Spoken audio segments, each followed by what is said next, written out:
Kendaraan ringgit waktu calon dalu menika kanthi lakon Wirata Purwa kanthi dalang Gimika Purba sasongko ugi mangke bintang tamu Mbak Elisa kalian Mas Gareng Pacitan sindamane sugeng amirsani ringgit waktu calon wonten undang pun Bobo kami tuwa mujono dun sangka kula mobil wonten kabupaten pangapunten akhiripun assalamualaikum warahmatullahi wabarakatuh.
Bismillahirrahmanirrahim.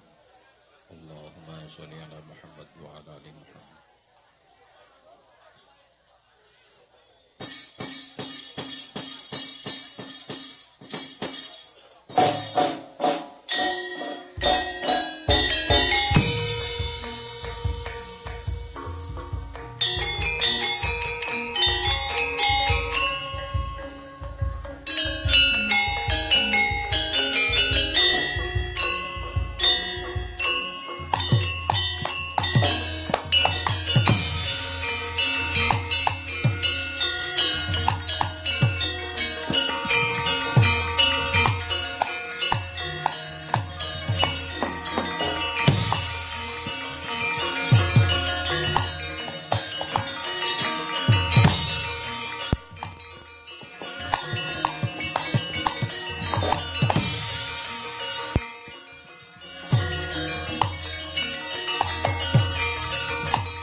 Angles kekes Sang Wirata Prabu goreh rongeh kadyarin ujit ing panggalih awit mrihatosaken mogane kadanganem Sang Harya Kencaka siang pantaraning dalu datan kendhat hambu didaya rubuing Sang Nata gawe geger sanggon-gon gawe goreh para kawula reregan mundhak ora jek nututi kang mundhake pajek kabeh rineka ing pamrih kawula ilang kapercayane marang Ratu Gustine saya murka Sang Harya Kencaka gelar Karti Sampeka nenggih kang adu jago menungsa wis anyepa lamun Sang Baginda Matsawati ya rubuh awit kodane Sang Raja Mala kang adoni pupuh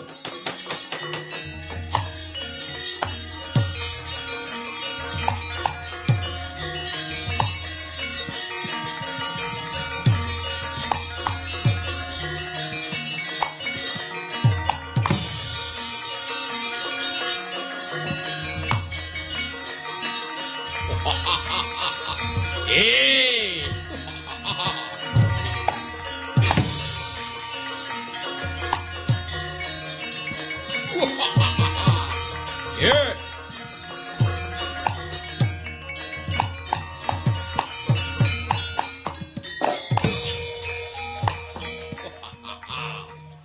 Hey.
kene Bilawa.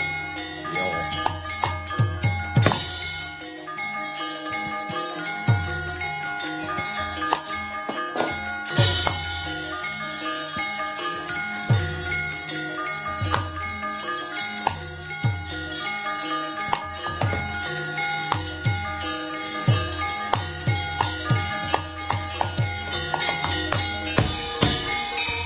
Bumi gonjeng langit kelap-kelap katon lir kincang ira risang mawe gandrung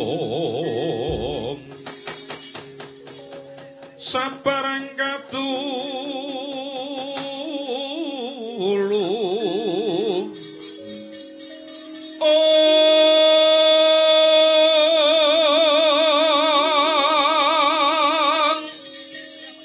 Wukir moyak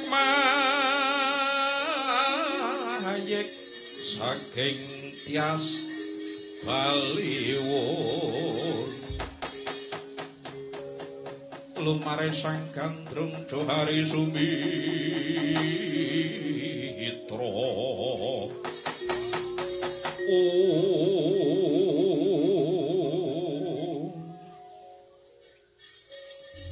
Raja Bala Kawo katimbalan Kakang Pati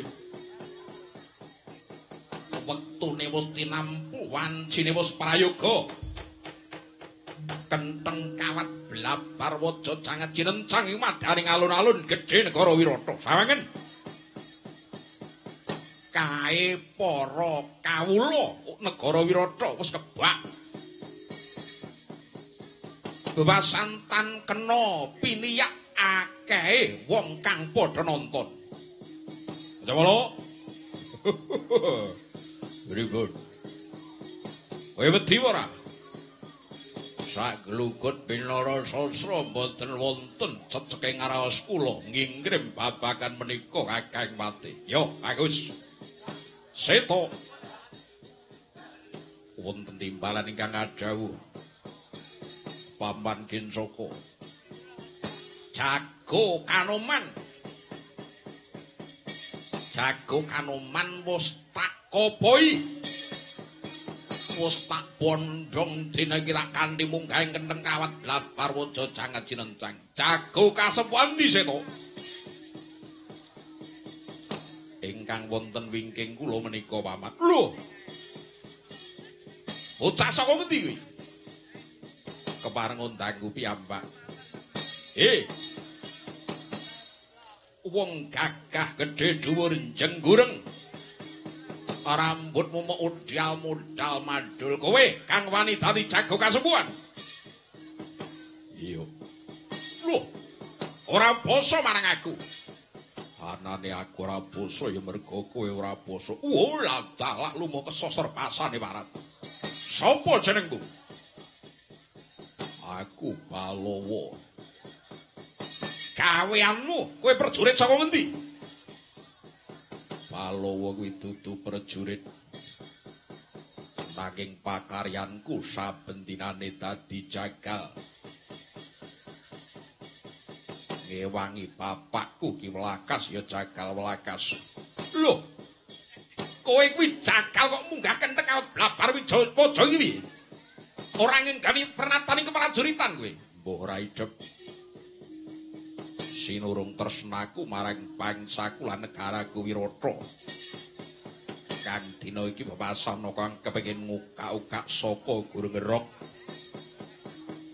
Sirap pengayomaning negara Wirata. Lho. Kowe ngerti? Munggah kenteng kawat blabar waja janget kencang wis sisik sembire luput katuranggane bisa nggondol nyawa. Ora ana kang tak eman mungguing Bilawa. Kabeh tak udhokke kanggo tresnaku marang bumi utah getih. Lah dalah. Pakaryanmu kuwi mung jakal. Pendak saben mung mleh kebo, mleh sapi. Lah kok wani munggah kenteng kawat blabar aja dadi jago ning kasepuan. Ora tak selaki.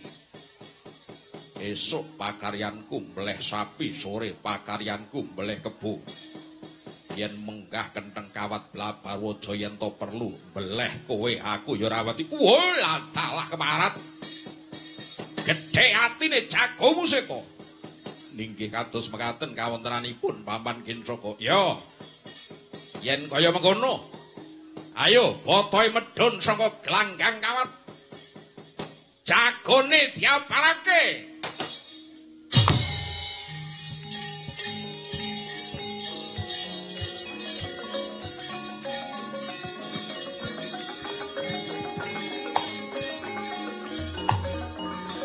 Aja nganti kalah. Kowe ngerti yen kowe menang kowe senopatine pun kakang kang dadi ratu.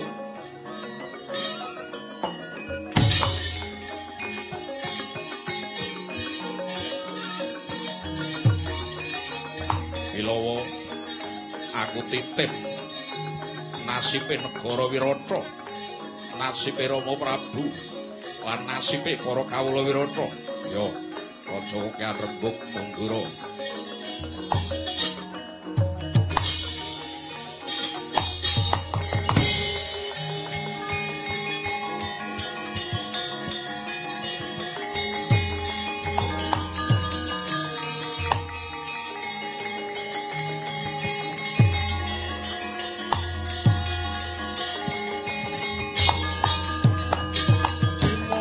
Kunta kumpul patang kedhim yang sayonggong kara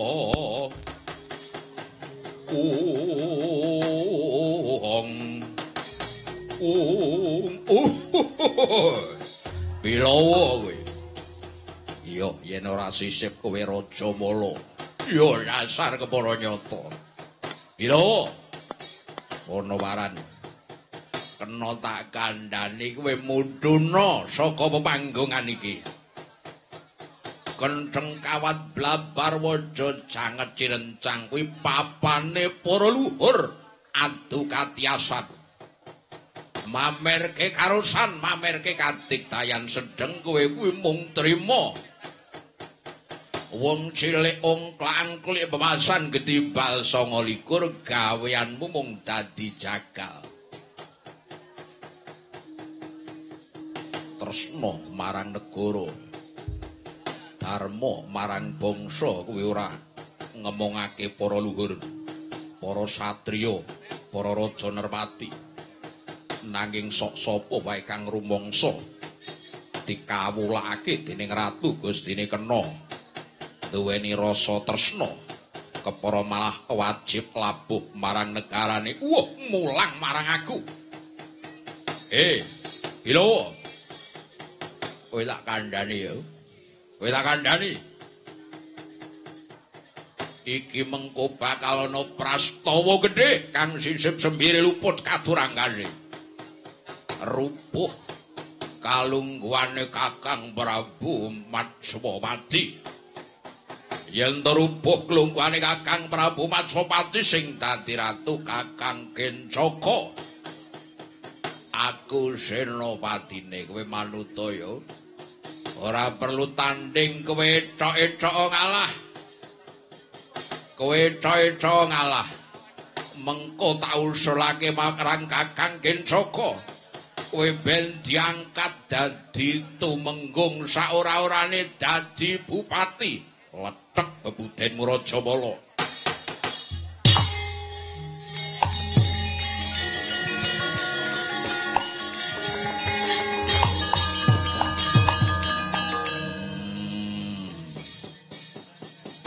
Itu yen to negara Wirata kuwi gedhe njabani nanging kropos jerone.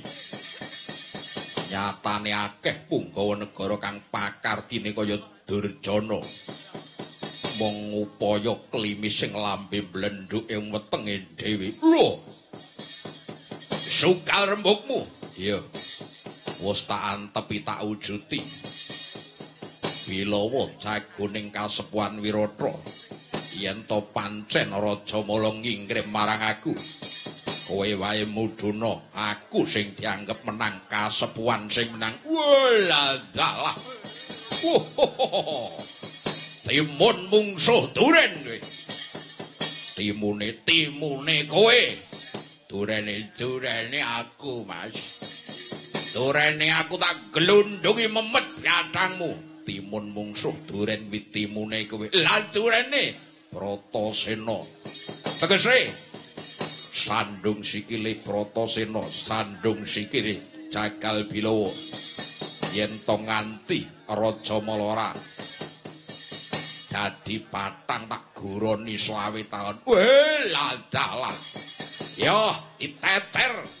Kaya ngopo kanthi dayan mundi sing rupuh ing palagan. Joget tak kenangi ganjor pecah sirahmu.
Antep sangane Bilawa. Yo.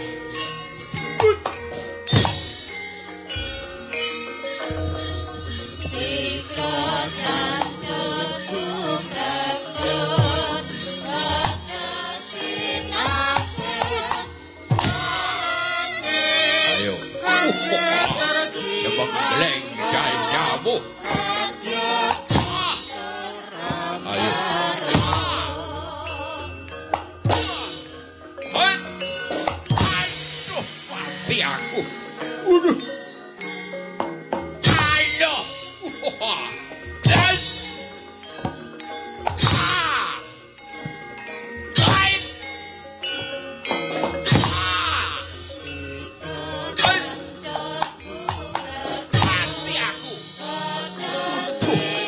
Ya.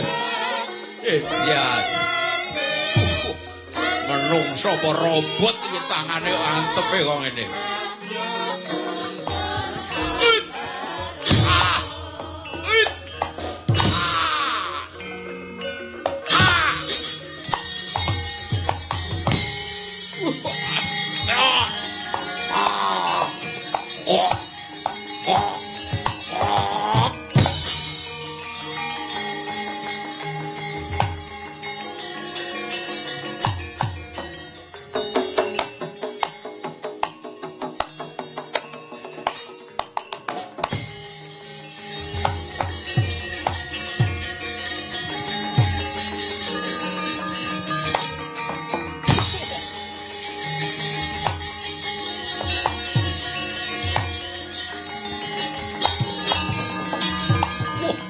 Rajamala rubuh. Yo, aku kelingan mlingi Rajamala. Yen to kanthi rubuh ing glanggang payudan, kon nyemplungake sendang watari bakal jati-jati temak waloya.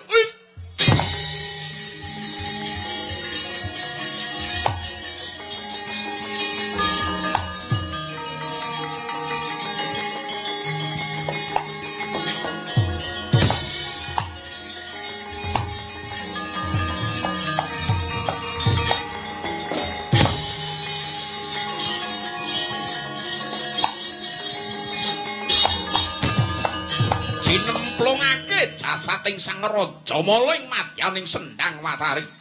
Eling-eling. Sendang watari najan to bleger wujud amung tlaga sawantah nanging sejatine kawujudan saking endang watari kang ketang tresnane marang Sang Rajamala. Jinemplungake mambu banyuning sendang gregah kaya ginugah Sang Rajamala.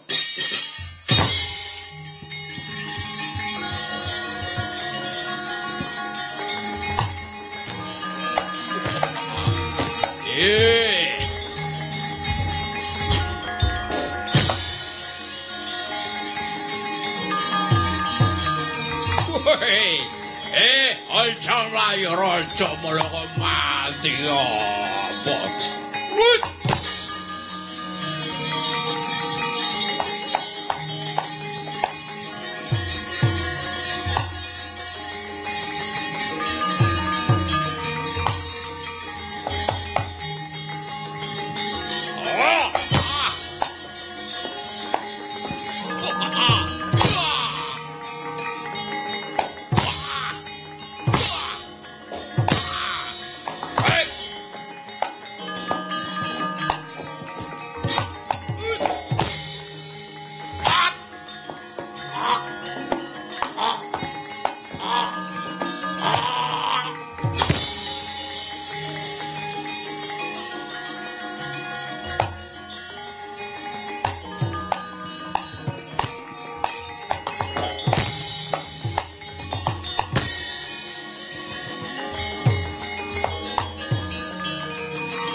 Gotong.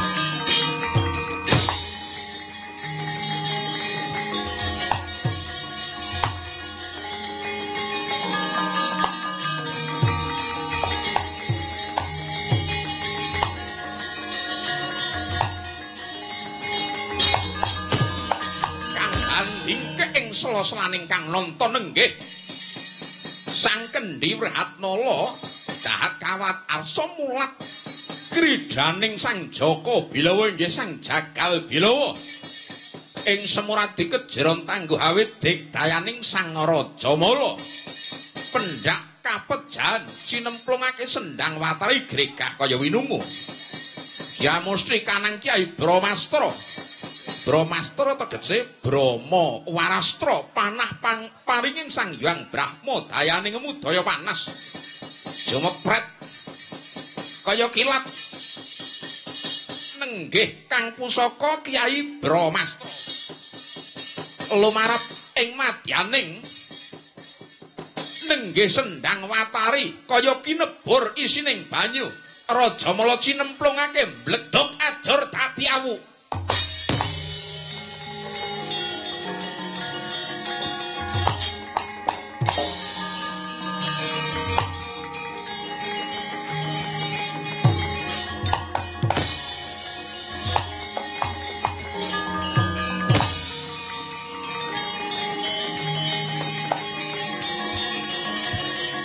Ayo, ayo, ayo, ayo, ayo, ayo.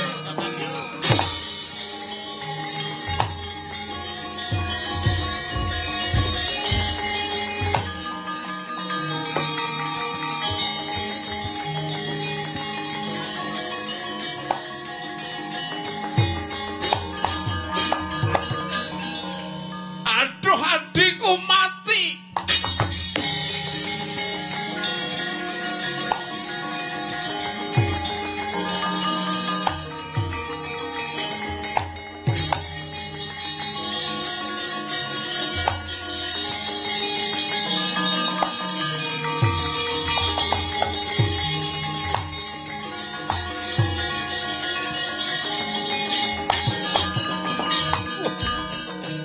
Yayi Rupakenca, Yayi Raja Mala ajur mbledhog dadi wau. Sajake ana kang nindakake pakarti culika.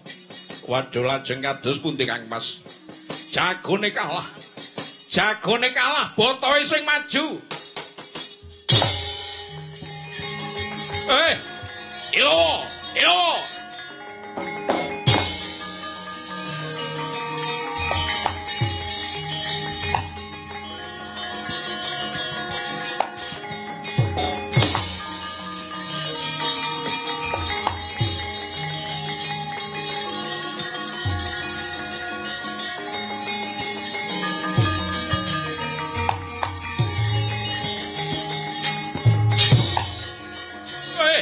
Aja mlayu.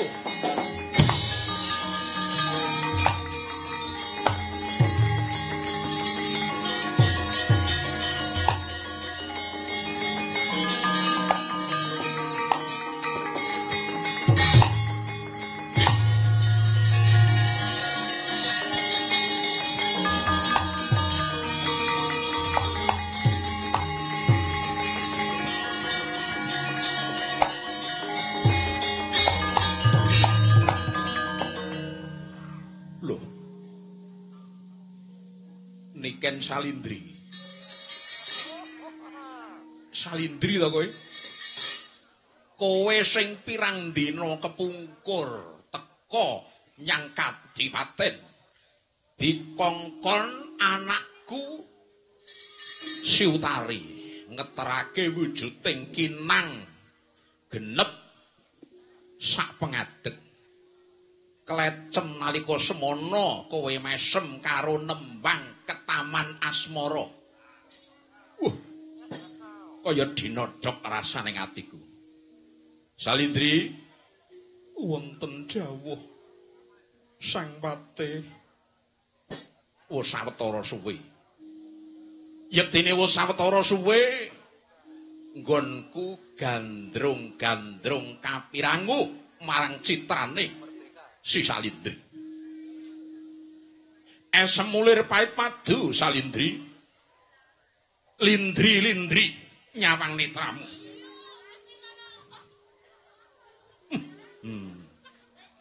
Tak sawang dasar wong ayu lencir kuning. Anggukah rasa tresnaku Salindri. Gelem ya. Gelem ya tepak tapek bojo Salindri. Ngampar aruntan kuciwa rasane. Tak sawang-sawang kang katon mung memanise Salindri. Sekar mekar lan melati rinunce. Bebasan katon ginelung. Ndak kanthi. Ndak kanthi aning jakating katresnan ya Salindri. Kowe gelem. Kowe gelem ya dadi bojoku.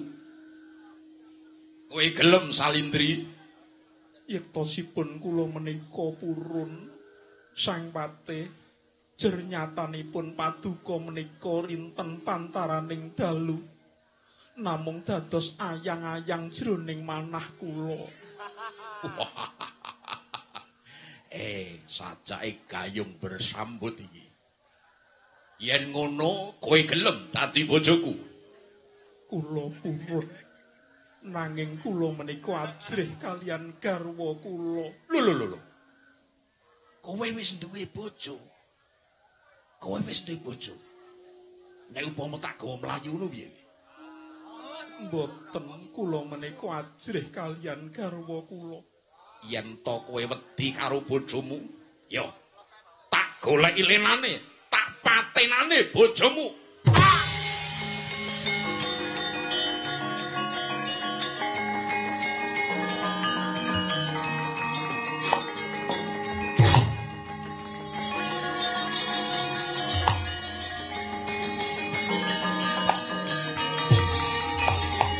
Ojo, kakang kencok.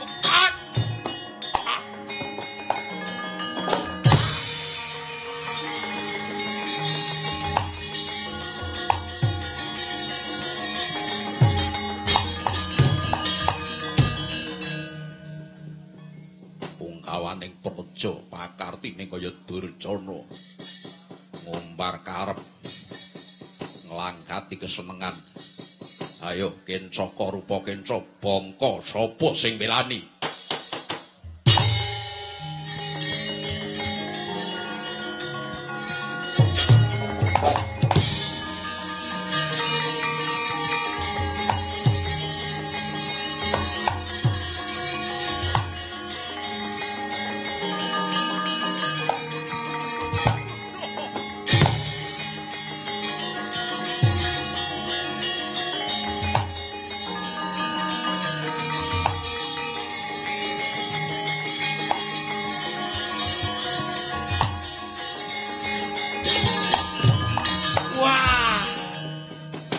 Kira yen to digdaya, tak kira yen to kadibyayane Sundha Langit nanging jebul mungsuh bocah jagalan wis mudyar kencaka lan praupa kenca.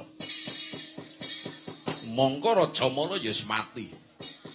Sengara yen aku dhewekan bisa njungkeng kawibawaning Prabu Matsapati.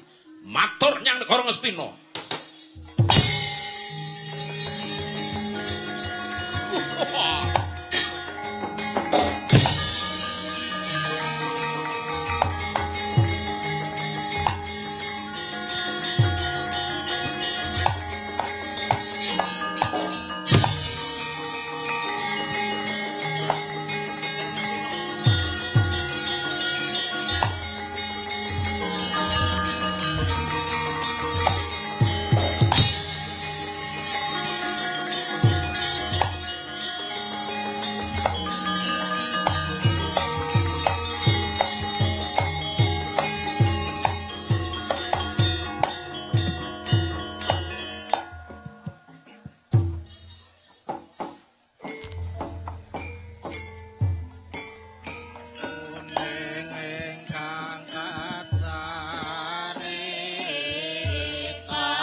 Borok-boreng sang morebeng rat.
suwa karo Tata Pitana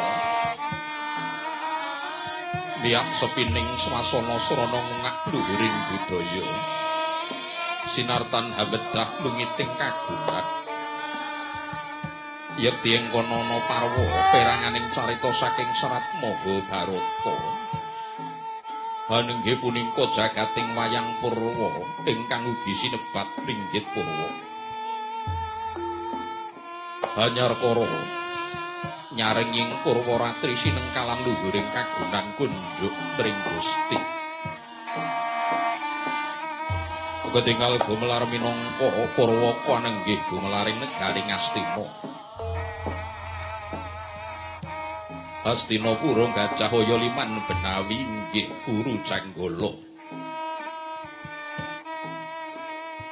Hastina yasaning Prabu Hastimurti inguni Gajahaya tilas kedhatoning Prabu Gajah Sura ingkang dipun telokaken Resi Palasara liman benawi mengku werdi ngungkang samudra gisik ing Bandar Sinung Pratima Binetha gajah nginum toya mastorca gajah kurba kayut Guru Janggala kedhatoning bangsa Kuru Negari Ngastina nedhengan cek jaman kencana pindhaning Swarna Dipa binasakake punjeling apapak upama bor padhang urupe kalambun gunung dhuwur kukusi yen to kali jero kedunge bebasan pasarada kumandhaki kuncaraning praja miwah luhuring kawibawan ketingal saking kadhaing bangsa manca ingkang aliruduta tandha sing kekadang lumadining gesang para kawula samya denatur siang ratri hanglur selur upaya bobotan wonten kang anggur watak Sri samya den singkur sugih brana samya syukur kelawan rawang sumadulur teman sembodo gesang makmur ompong tani samya taberi saban hari kontak makarti ngarap pasiten gilir gumanti teman gemelar pindho pandya Batari Sri lemah kapur samya denulur padas curi samya linebur temah dadi kang sarwa tinandur para dagang samya rumagang bangsa matswa ngideri samudra hameng kuciwani sang nata kang asta pusaraning praja tansah kangugum watak adigung adiguna binasake banter seneng lancangi dhuwur seneng ngungkuli landhep seneng hanatoni lasinta ingkang jumeneng nata Nyakrawati mbau dendha wonten negari Ngastina mapan wasana pilane dewi-dewi kethek pragusa buta percika dewa bewisik pandhita peparap lamun ratu menang jejuluk sang nata jejuluk Prabu Duryudana Prabu Suyudana Jaya Pitana Jaka Pitana Kuropati Kurawa Indra Gendari Suta Drestarastra Siwi Gandharya nenggih sang Tri Pamangsa Duryudana sang nata ngrasuk makutha keprajuritan Suyudana lumintu dendanane pindha inine Tirta Narmada Jaya Pitana mustikaning prajurit Jaka Pitana nalika taksih jejaka wis jumeneng nata Kuropati ratuning bangsa Kuru Kurawa Indra hangratoni kadang 100 Gendari Sutatmajaning Dewi Gendari Drestarastra Siwi yoganing Narpati Drestarastra Gandharya prajurit pamungkas Tri Pamangsah nalika lair Dampit ketiga Nujuri sajuga sang nata kepareng Yasiniwaka lenggah dampar sinasutya sesemek babut warni sindura ingkang rinindo benang kencana ing madya sinungging sekar pineta cepaka mulya sinebaran sari ginanda wida kongas mangambar gandanya jepat kasturi yen cinandra kadya rumabasing durgandana Andher kang samya sumewa nenggih wadya kang gagantung sibuh wiwit saking Bacira ngayun pagelaran baluwarti nganti tumekeng alun-alun bungkur angendanu pindha himawan kunang dawa jorontek lan umbul-umbul aking madya ingkang hagantung seba pindhane sasangka ginarebek Taranggana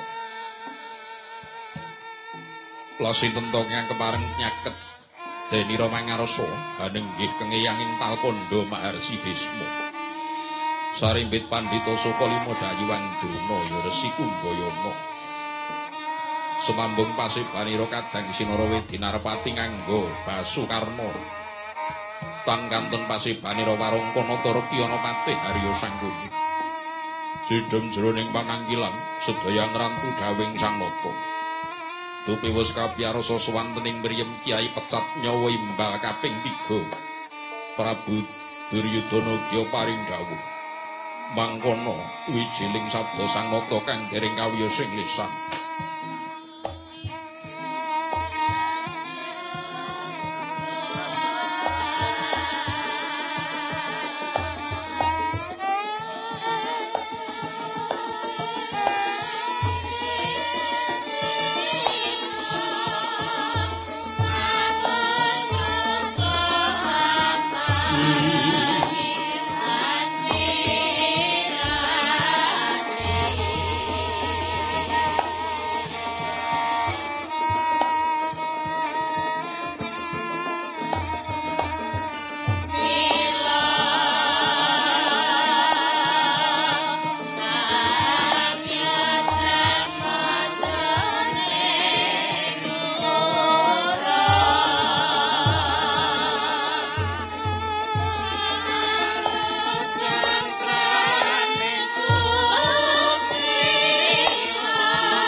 Sang Narpati miyos saking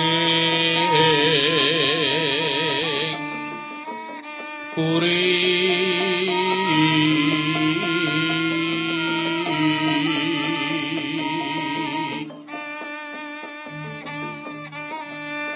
busana keprabon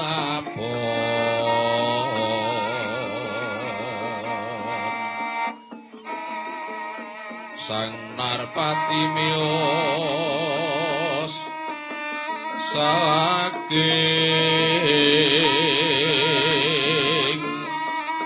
puri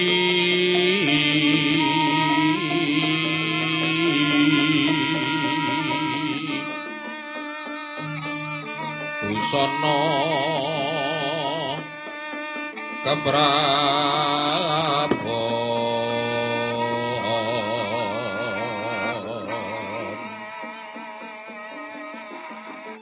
kinarebek bagdaya yuwarna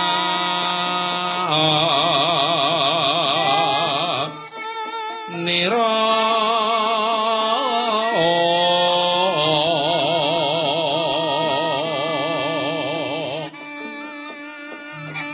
solahira wingit lir hapsari nurun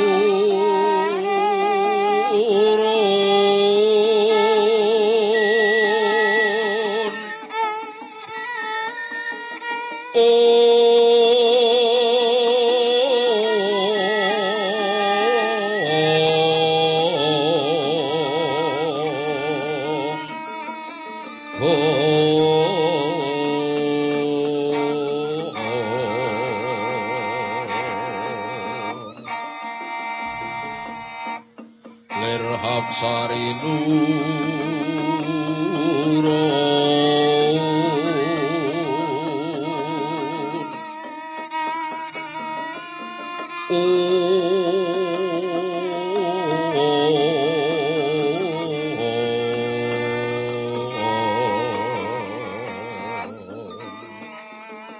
sari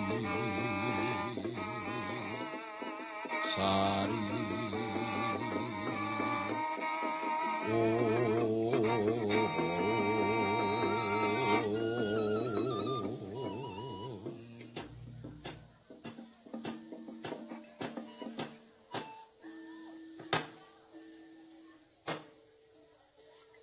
ya jagat ya dewa Bathara masisaning jagat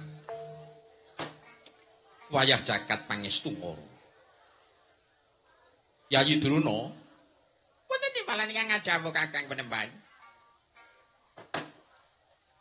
iki mau rok kira-kira wis ana to nek setengah jam ngono Inggih sampun wonten. Pripun? Menapa dipun sengkakaken menapa kados pundi? lho ora ngono anane aku takon iku mau wis pira suwene nggone lelungguhan Bening si tinggil binaturata negara Ngastina iki ya jalaran aku ki rumangsa ngumun aku ki rumangsa bingung yen to nyawang kahananing pasewakan agung negara Ngastina dina iki Ingkang dadosaken bingung, ingkang dadosaken ngumun menika babagan menapa Kakang Penemban?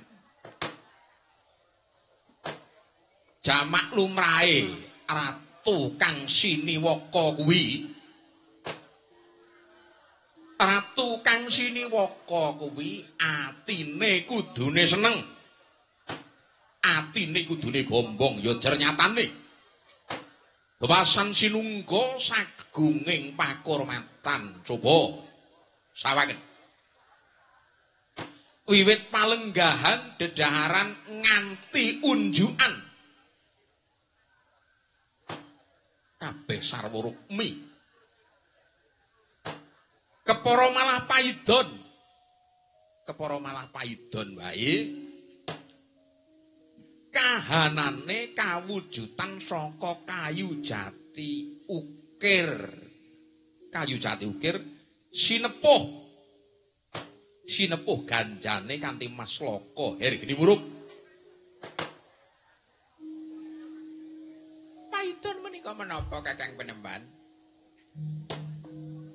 kowe iki wong pendhita kok pendhita gagrak saumuranku kok paidon wae takon kok kaya yoga genzi Boten nggih menika namung dapur miterang. paidon kuwi tegese wadah utawa papan kanggo ngidu Ngaten. iya nah kabeh pakurmatan kang kaya mangkono kuwi kok ora bisa agawe bombong agawe seneng rasaning putu Prabu Duryudana titik saka jaiting netra lekering wedana katon yen to ana rasa rengu jroning manah kang ginembol dening Putu Prabu Duryudana. Putu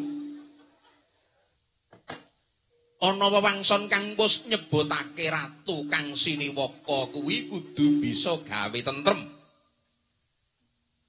Ratu kang siniwaka kuwi kudu bisa gawe tentrem, aja nganti gawe tintrim. Gandeng ku sawetara suwe kabeh nunggu apa kang dadi dawuh Putu Prabu. Monggo. Yen to lagi menggalih bab kang ndadekake rujiting atine Putu Prabu, mengko wae. Dirampungne dhisik jroning pasewakan iki. Aja nganti cinacat munggo ing kathah Putu. Handra kang puspita warum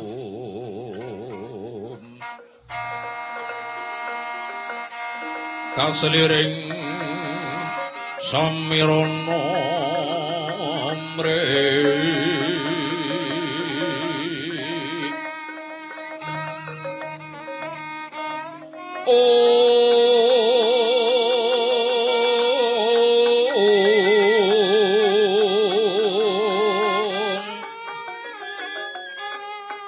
sekar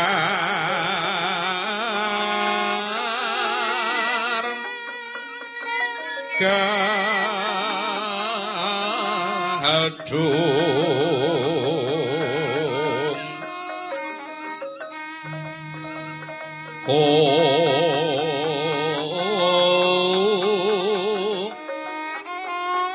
ngas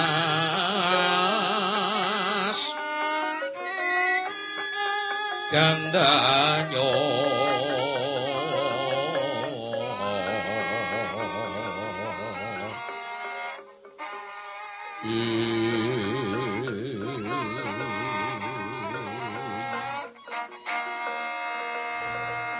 mawe waras renaning driya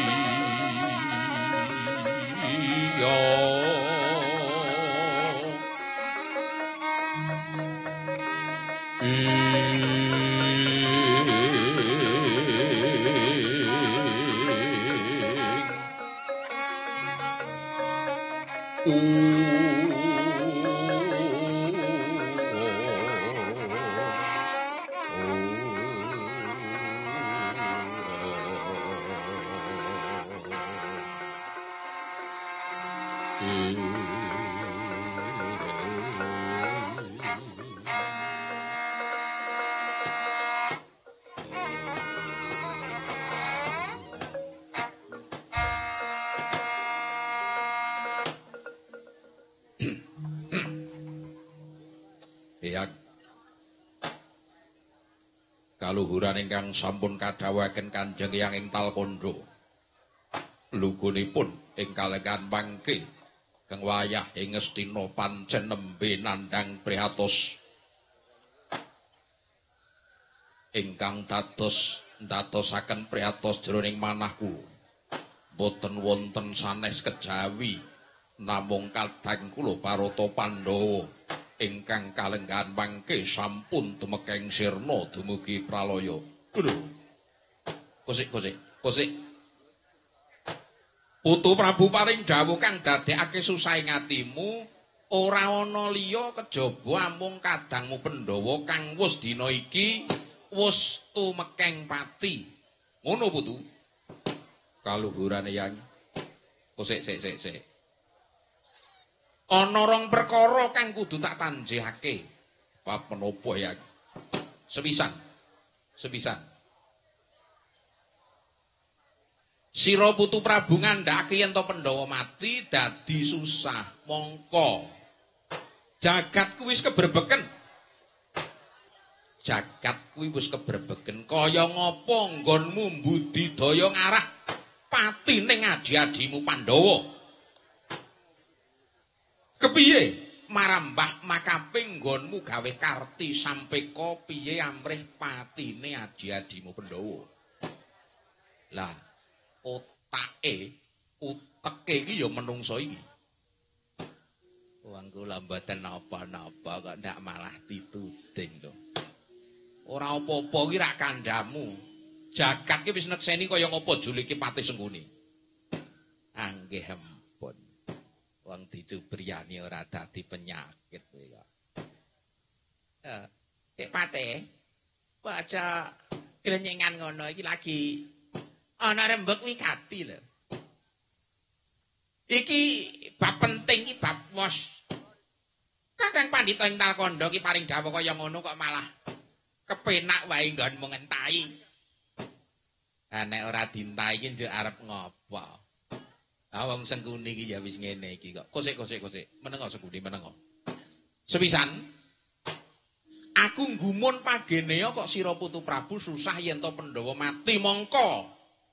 Sak suwene iki ora kurang-kurang nggonmu budidaya pati ning Pandhawa sing angka 2. Poneyang bakal takon. Kok Putu Prabu ngandhakake yen to adi-adimu Pandhawa wis mati. Sumbere saka ngendi, buktine apa? Yang badhe kula wangsuli setunggal boko setunggal. Ingkang sepisan anggen kula mrihatosaken pejahing kadang-kadang kula Barata Pandhawa menika inggih awit saking sinurung araos pasedherekan badhe derdah badhe memengsan nanging Pandhawa menika taksih adi kula.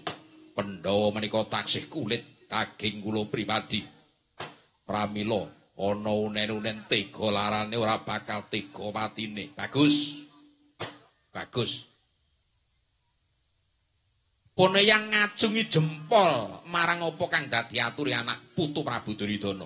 Kepara malah aku luwih seneng yen to bab kaya mengkono kuwi kang ditengenake kepara didhisikake. Ingkang angka 2. Iya. Sing angka 2 kepiye? Sumbering pawarta kadang kula Barata Pandhawa pecah menika saking Paman Sengkuni. Jlentrehe kepiye? Watawis setunggal candra ingkang kawuri.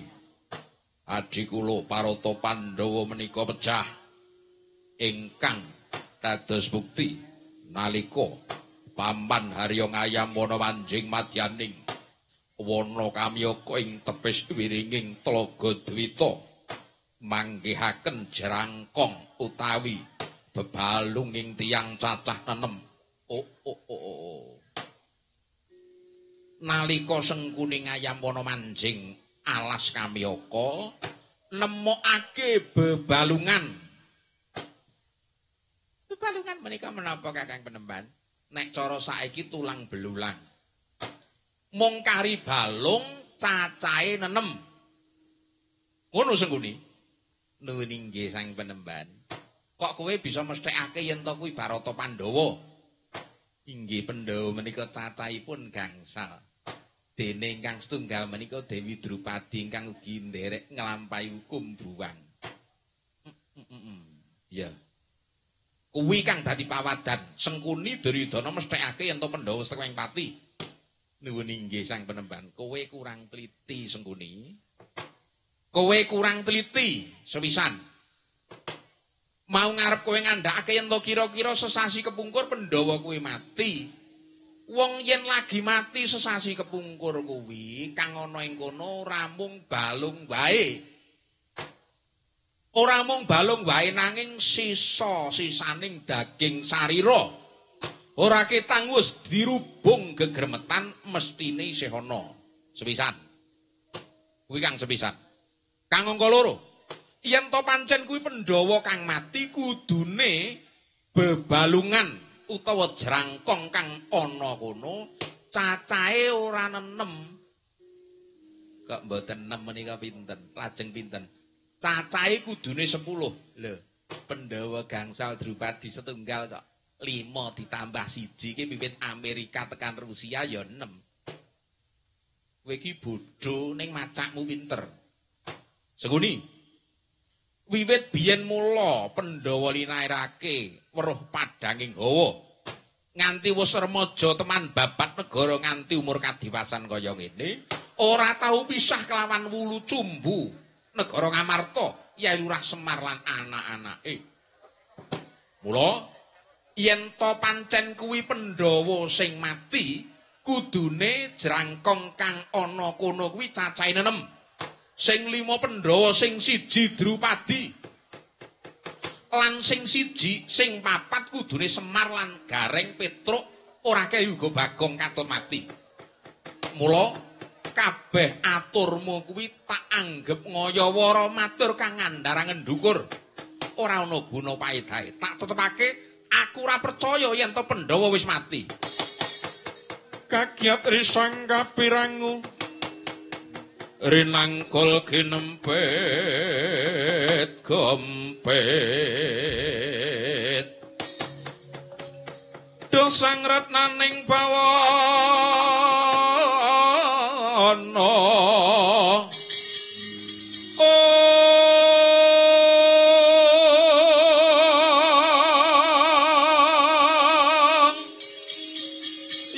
tukang walangah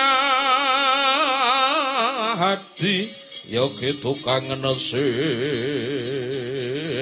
tias yogi tukang kudu garing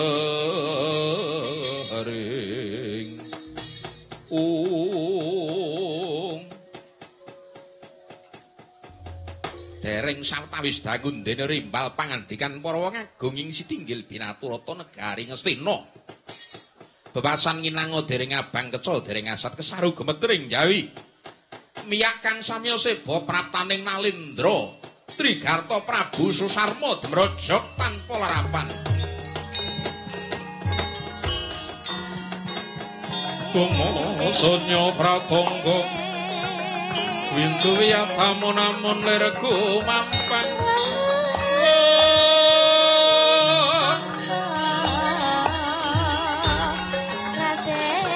Tutuk siwayeng ulun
Amit pasang kaliman tabik tinebih noila duni cinaketna tulak walu. Koko Prabu, kula ripaduka ing Trigarta pun Susarma ingkang sowan. Yeh. Yayi Susarma kang sowan ana ngarsanipun Kakang.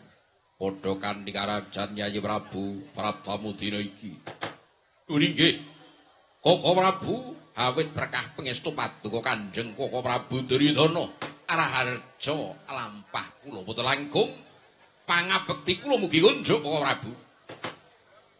Iya, Yayi Susarma wis tak tampa tanpa ana cecala luwih dhisik. Yayi Susarma dina iki kepara malah wis mangarsa ning Sitinggil pinaturata negara Ngastina. Apa kira-kira ana bab prayoga lan bab wigati kang kudu mok aturake Yayi Prabu Susarma. Lah. Iki Kang Prabu ingkang sewisan kula nyadong duka nyuwun aksama dene sowan kula ing kalenggan mangke tan atur cecala langkung rumiyin jumbuh satataning keprajan setan teman dadosaken kejot jroning raos kejot jroning manah Kanjeng Koko Prabu baris kures bloko suta blak utang terus terang anggen kula sowan menika mboten kajarak yektosipun mekaten kula menika namung hangayam wana njak paningal mubeng kula menika nembe dharma wisata hangu bengi laladan pulo Jawi kula menika kepengin mangertos kados menapa ageng lan agung ing negari Ngastina waladala lakar kaluhuran Koko Prabu jagat boten wonten timbang ingkang timbang Ngastina menika pancen negari agung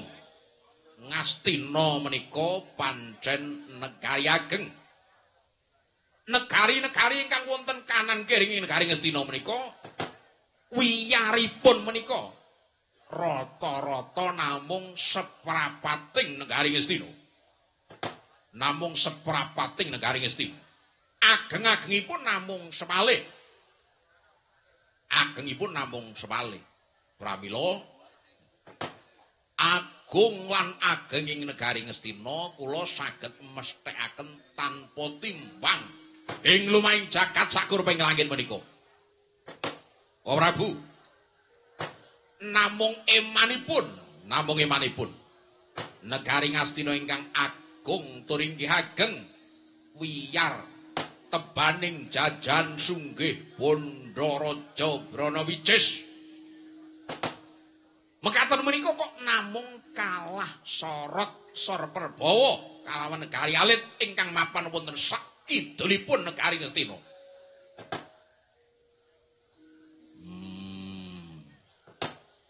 Yayi Susarma ngaturake yen to negara Ngastina Sor Prabawa kalah Prabawa kelawan negara cilik kang mapan ing kidule negara Ngastina. Lakar kaluhunan kok Prabu. Negara ngendi? Menika negari Wirata.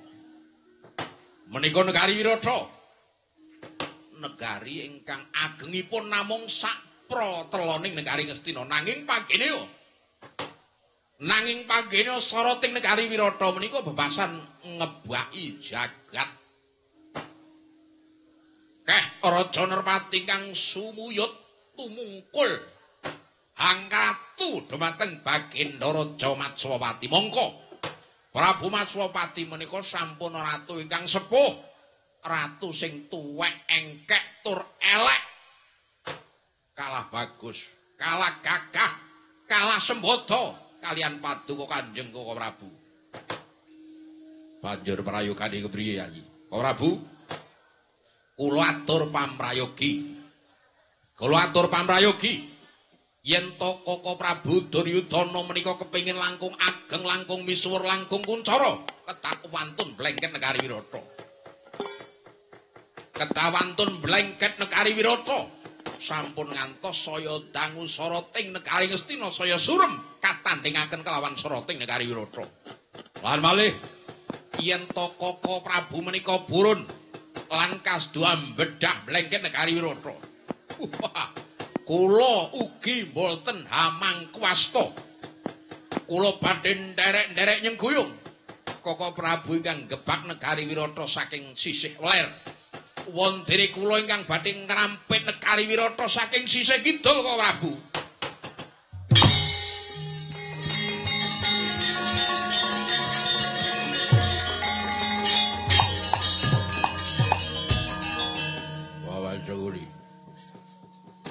Pripun anak Prabu?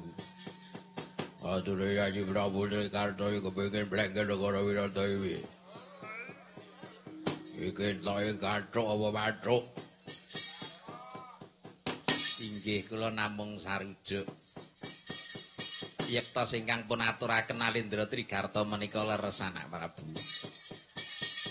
Negari Wirata menika pancen negari alit ning megelke. Ratu sak jagat kok eneng apa-apa kudu atur palapuran dumateng Prabu Matsapati. Prayogi dipun blengket kemawon. Kula sarujuk anak Prabu. Yai Prabu. Kados pundi kok Prabu? Iya. Tak daratur Yai Prabu Susarma. Kepara malah dina iki aja wedi kangelan. Kerik lampit berungkat kimpul gacah kelar Singawarung. Prajurit mukerikna kepungen negara Wirata saka sisih kidul. Pun kakang lan kabeh para wadyabala negara Ngastina bakal ngerampit negara Wirata saka sisih lor. Inggih. Yen to kados mekaten ingkang pun dawuhaken Kanjeng Prabu dinten menapa kula ketah bidhal. Aja ndatak layu dina mangkat dina iki Yai sendika ngestuaken dawuh Prabu.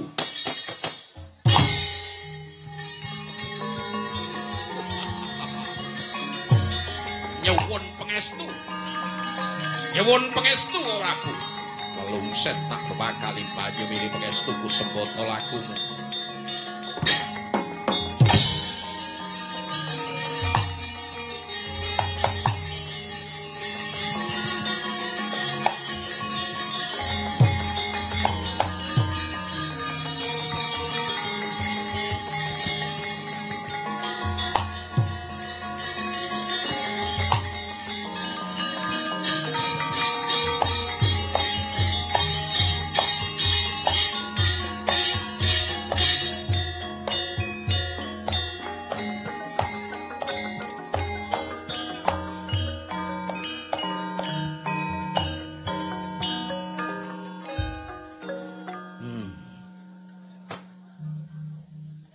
Yayi Durna, pripun Kakang Penemban? Ajak-ajak nyang perkara apik kuwi jebul angel. Ajak-ajak nyang perkara apik kuwi jebul angel. Contone Kurawa. Kurawa kuwi yen tajak tumindak becik. Lambe setumang kari semerang bebasane. Siji wae ora ana kang nyantol marang pakartining Kurawa. Nanging yen to ana wong kang lagi teka ngajak-ajak elek ngujuk-ujuk marang karusakan, dijak geger, dijak gelut, dijak mendem serantral. Bablas budal. Kepiye Durna? Inggih Kakang Penemban. Kula menika inggih boten kirang-kirang anggene kula ngajaraken kabecikan, ngajaraken kautaman dumateng anak-anak kula Sata Kurawa. Nanging tutur ketawur tan wonten gina paidahipun. Inggih menika awit kawon kalian ngujuk-ujuki perkawis awon menika. Iya. Durna. Pripun Penemban? Iya to. Ora kok teges aku ki endo marang kewajiban nanging aku kudu tetep elek-elek. Putu Prabu. Kanjeng yang kados pundi? Ya. Yen to pancen gedhe adreng kekarepanmu dina iki kepengin blengket negara Wirata. Pone yang mung atur pamrayoga aja nganti mengko sinengguh Nalendra kang ucirem patrat ora ndarbeni kewanen. Guwang layang penantang dhisik, nggih. Guwang layang penantang luwih dhisik. Kula mboten sarujuk. Kula mboten sarujuk wong arep perang kok dadak ngekeki layang. Ki ndak ya malah sing arep diserbu ki siap-siap luwih dhisik anak Prabu. Menika mboten sah dipun gego. Nggih. Kanjeng Eyang Yadong Duka. Kula mboten badhe ngaturaken nawala penantang. Nanging dinten menika ugi kula suwun Kanjeng Eyang ing Talkanda. Piye Putu? Popo Drona? Inggih Nyarang Prabu. Kakang Narpati ngawuh nuwun sediki inggih sendika ngestaken dawuh Yai Prabu. Sedaya ketah mandhekani wadyabala saking negari Ngastina. Dinten menika ugi boten wonten rembak malih. Atur kula sampun jumbuh kaliyan kadhawaken dumateng Yai Prabu Trikarta ing ajeng dinten menika negari Wirata ketah dipun blengken negari Astina. Ya ta ya. Ya, Durna, kudu gelem ya Durna. Inggih Kakang Penemban. Kartowarma. Nuwun wonten timbal ingkang adhawuh Ka Prabu. Kaya wis ora ana dawuh maneh. Mara kagingkal bubarna kang kantung sipa jeneng ingsun bakal kondur angetantun. Aja nganti ana pakartining para wadya kang gawe wirang ingsun. Erang-erang.